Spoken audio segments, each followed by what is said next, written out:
everybody, and welcome to this week's edition of the Research Sofa. Today I'm here with Dr Panagiotis Spanakis and Dr Al Mathers from the Good Things Foundation, who are going to talk to us today about the S.P.I.D.E.R project, one of the projects we've recently had funded through the Closing the Gap Network Plus funds. So over to you, Panos and Al. Can you tell me a little bit about the S.P.I.D.E.R project? Hi, Emily. Thank you very much for the invitation. We are glad to be here with you today. So S.P.I.D.E.R essentially stands for Skills and Requirements in Essential Digital Skills and Proficiency in Essential Digital Requirements. That's what it stands for. And the point of S.P.I.D.E.R is to explore the extent to which people with severe and enduring mental ill health have the necessary skills to engage with the digital and the online world so they can have all the benefits through that engagement.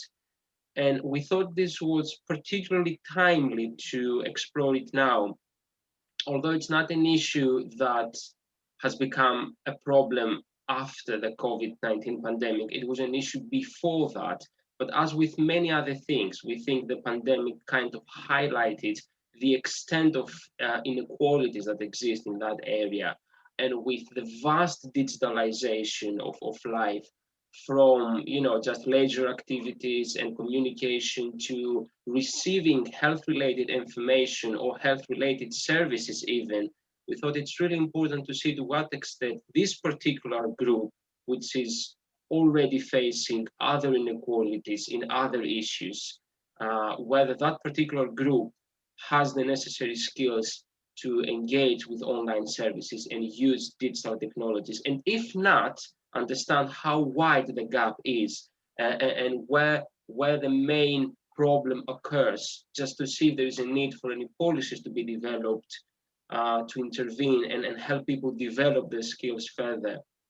And I think we're very fortunate to have partnered with Good Things Foundation, which is a leading charity in the country in the area of digital inclusion.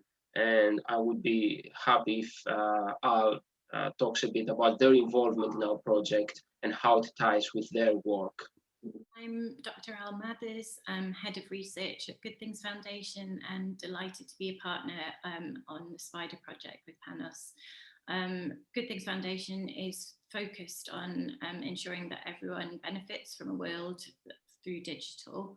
I think we have seen, as Panos has said, that there have been double disadvantages that have occurred as a result of the COVID pandemic, but prior to this, there was already a considerable gap for certain groups in society about their digital skills, motivation and access. Good Things Foundation has supported 3.3 million people since 2010 to be digitally included.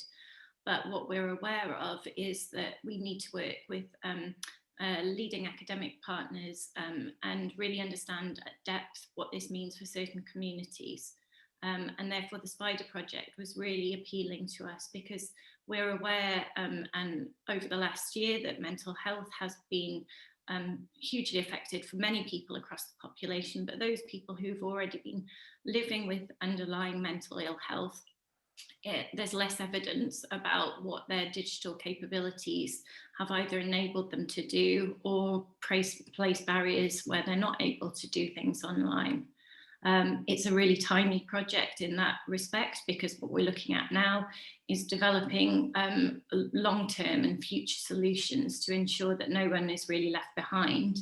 And we're really concerned that for these groups of people, there is less evidence about what works and also what could work in future. So we're really delighted to partner with S.P.I.D.E.R on this.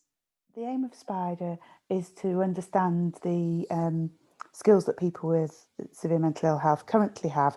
And so then what's next? What do you think the next steps are once you've understood that? And I'll pass that over to both of you to answer. I think what's important to clarify, and Al can correct me if I'm wrong, but when we talk about digital exclusion, there seems to be three main pillars why people are excluded, that can broadly organized as lack of skills to use digital devices, lack of access, and lack of motivation. Now, of course, for people with severe mental illness, there might be some additional barriers unique to the conditions they live with. But in terms of the general barriers, I think S.P.I.D.E.R only touches upon the very first, lack of skills. So the next logical step is to start exploring what is happening in terms of lack of access or even lack of motivation. And then there's this whole range of partial users, which is a quite separate and unique group of themselves. So people who do engage, but not fully with digital technologies. And I don't know what your thoughts would be on that, Al. The relationship between these three factors that Panos has highlighted, which is really critical. I think understanding the level of skills for this population of people is really, really important. We don't have good national data on that at the moment. And also it's easy to make assumptions that people are using the internet in all areas of life. We know from our work with kind of other different segments of the population that that's not true. So what we're interested in is what kind of things are people doing and finding useful to do at the moment, but what other areas of life maybe are they not using digital, and what, as Panos would say, as a next step can we do to ensure that they have build confidence and motivation around doing that. Digital should be there as an enabler and not an endpoint. So I think that's also really clear for us as a next step. Having the skills is really important, but it's what those skills allow you to then go on and do in different areas of life and work that we're interested in. Thank you both for coming and talking to us today about S.P.I.D.E.R, a really important project and one that's close to all our hearts at closing the gap, and something that we've been worried about right since the start of the pandemic, that people with SMI should be further disadvantaged and excluded. So thanks for coming on the sofa today and really for sharing your views and for setting up this important project. It's great to have you. Thank you. Bye. Thank you.